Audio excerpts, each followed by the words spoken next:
오늘은 이사야 40장 12절부터 31절까지의 말씀을 통해서 하나님의 은혜를 함께 나누도록 하겠습니다. 이사야 선지자는 하나님의 크고 위대하심에 대해서 여러 가지 예를 들어서 설명하고 있습니다. 12절 말씀 보시면 누가 손바닥으로 바닷물을 뼘으로 하늘을 땅에 티끌을 되어 담아서 또 접시 저울로 산을 막대 저울로 작은 언덕을 달아 보았느냐고 말했습니다. 하나님께서는 땅과 바다, 산과 하늘을 마치 당신의 손 안에 두시고 있는 것처럼 그렇게 위대하신 분이심을 노래하고 있습니다. 또 하나님의 지혜가 얼마나 크고 놀라운지에 대해서도 말씀하고 있지요. 13절 보십시오. 누가 여호와의 영을 지도하였으며 그의 모사가 되어 그를 가르쳤으랴. 이사야 선지자는 여호와의 영을 지도할 사람이 없고 하나님의 카운슬러가 되어서 하나님을 가르치거나 충고할 사람이 없다. 이렇게 말씀하고 있습니다. 하나님께서는 완전한 지혜와 지식을 가지신 분이시기 때문에 그 누구도 하나님을 가르치거나 지도할 수 없다는 것이죠. 또 14절에 보시면 하나님께서는 누구와 의논할 필요도 없으시고 누가 그분을 교훈할 필요도 정의의 길과 지식, 통달의 도를 보일 필요도 없다. 이렇게 말씀하십니다. 하나님께서는 스스로도 완전한 지혜와 지식을 가지고 계신 전지하신 하나님이심을 말씀하고 있죠.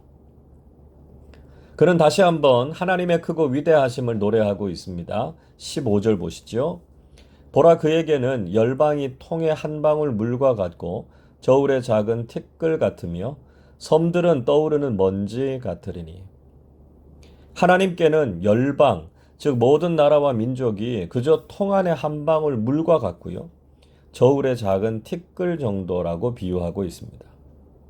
또 지구상에 있는 수많은 섬들도 그저 먼지에 불과하다는 것입니다. 아무리 이 땅과 섬들, 바다가 크고 광활하다고 하더라도 하나님 앞에 서면 그저 작고 보잘것없는 것일 뿐이라는 말씀입니다. 그래서 하나님 앞에서는 세상의 모든 것이 아무것도 아닙니다. 17절이 이렇게 말씀하죠. 그의 앞에는 모든 열방이 아무것도 아니라 그는 그들을 없는 것 같이 빈 것 같이 여기시느니라. 이사야 선지자는 하나님 앞에서는 모든 열방이 아무것도 아니라고 말씀하고 있습니다. 마치 그들은 하나님 앞에서 없는 것 같고 빈 것과 같다는 것이죠. 우리가 보기에는 세상이 정말 크게 느껴지고 강대국들이나 세상의 권력이 모든 것을 압도할 것처럼 여겨집니다. 그러나 크고 위대하신 하나님 앞에 서면 세상에서 아무리 크고 강한 것이라고 하더라도 마치 없는 것과 같고 텅 비어 있는 것과 같습니다. 우리가 세상과 열방 앞에서 주눅들지 말고 이 모든 것보다 더 크고 위대하신 하나님을 믿고 신뢰하면서 살아가실 수 있기를 바랍니다. 하나님께서는 당신 자신을 세상의 다른 무엇으로 비기거나 비교하는 것을 용납하지 않으셨습니다. 18절이 이렇게 말씀하지요. 그런즉 너희가 하나님을 누구와 같다 하겠으며 무슨 형상을 그에게 비기겠느냐. 이사야 선지자는 감히 하나님을 어떤 다른 대상과 같다고 비교하거나 어떤 형상에 비기는 것을 금했습니다. 우리가 하나님을 다른 대상과 비교하는 것 자체가 신성모독이죠. 하나님은 유일하신 분이시고요. 세상의 그 무엇과도 비교가 불가하신 분이심을 알아야 합니다. 그런데 사람들은 이런 진리를 인정하지 않고 끊임없이 자신의 손으로 우상을 만들고 하나님의 형상을 만들어 왔습니다. 19절을 보시면 우상은 장인의 손에 의해서 만들어진 것이고 장색이 금을 입혔고 은사슬을 만든 것이다. 이렇게 말씀합니다.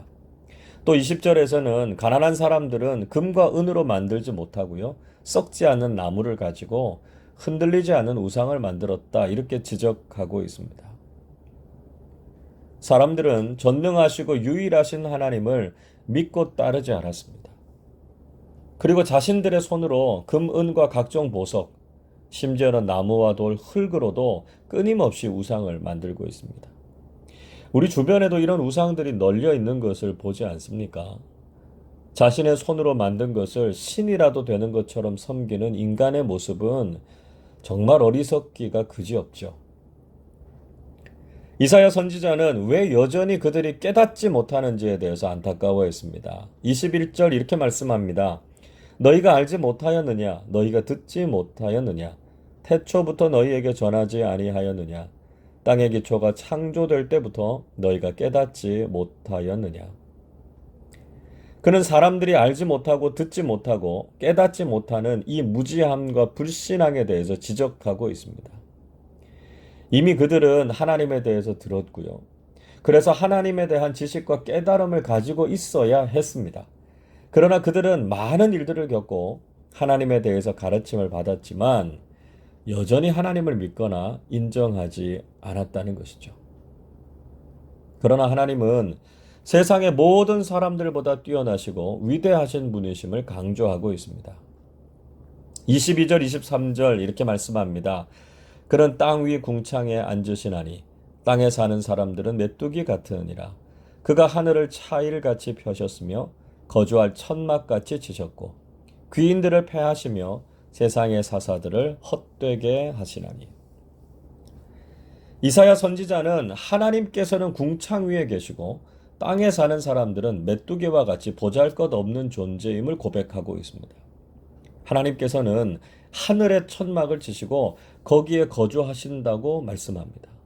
그리고 세상에서 아무리 존귀한 사람들이나 권력자들이라고 하더라도 하나님께서는 그 모든 것을 헛되게 하시는 분이심을 말씀하고 있습니다.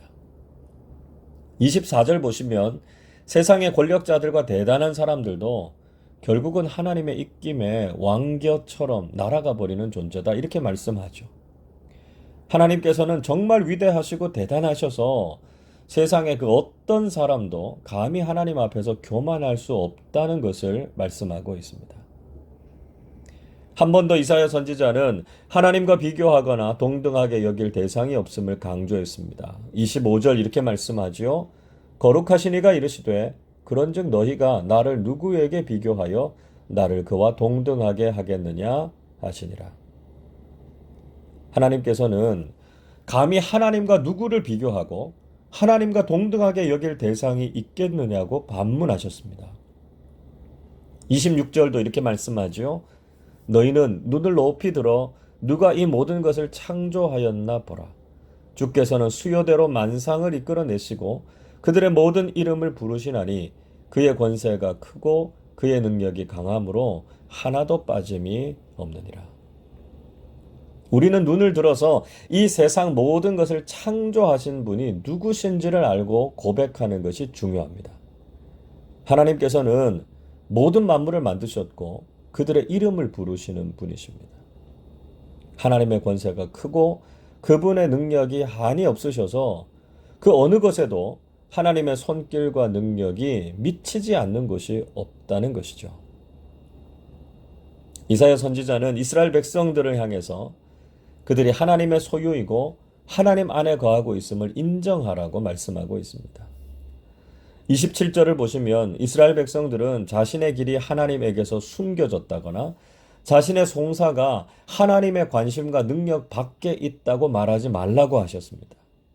천지를 창조하신 하나님께서는 모든 것을 다 아시고 모든 것을 주관하시는 하나님이시라는 것이죠. 그래서 우리의 모든 것을 알고 계시는 하나님께 우리의 모든 것을 아뢰고 의지해야 한다는 것입니다.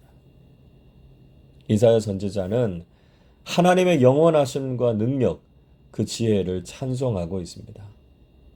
28절, 29절 이렇게 말씀합니다. 너는 알지 못하였느냐? 듣지 못하였느냐? 영원하신 하나님 여호와 땅 끝까지 창조하신 이는 피곤하지 않으시며 곤비하지 않으시며 명철이 한이 없으시며 피곤한 자에게는 능력을 주시며 무능한 자에게는 힘을 더하시나니. 우리가 믿는 하나님은 영원하시고 모든 것을 창조하신 하나님이십니다. 또한 하나님께서는 피곤하지도 않으시고요. 지혜와 명철에 한계가 없으신 분이십니다. 그런 하나님께서는 피곤한 사람들에게 능력을 주시고 무능한 사람들에게는 삶을 살아갈 수 있는 힘과 용기를 주신다는 것이죠. 그래서 우리는 오직 전능하시고 영원하신 하나님만 바라보아야 한다는 것입니다. 우리가 아무리 젊을지라도, 우리가 아무리 힘이 강할지라도 인생을 살아가는 동안에 쓰러지고 넘어지고 지치고 고날 때가 있죠. 그럴 때마다 우리는 오직 하나님을 앙망하는 신앙인들이 되어야 합니다. 31절 이렇게 말씀합니다. 오직 여호와를 앙망하는 자는 새 힘을 얻으리니 독수리가 날개치며 올라감 같을 것이요 다른 박질하여도 곤비하지 아니하겠고 걸어가도 피곤하지 아니하리로다. 오늘도 우리가 삶을 살아갈 때 지치고 고난 일들을 만나게 됩니다.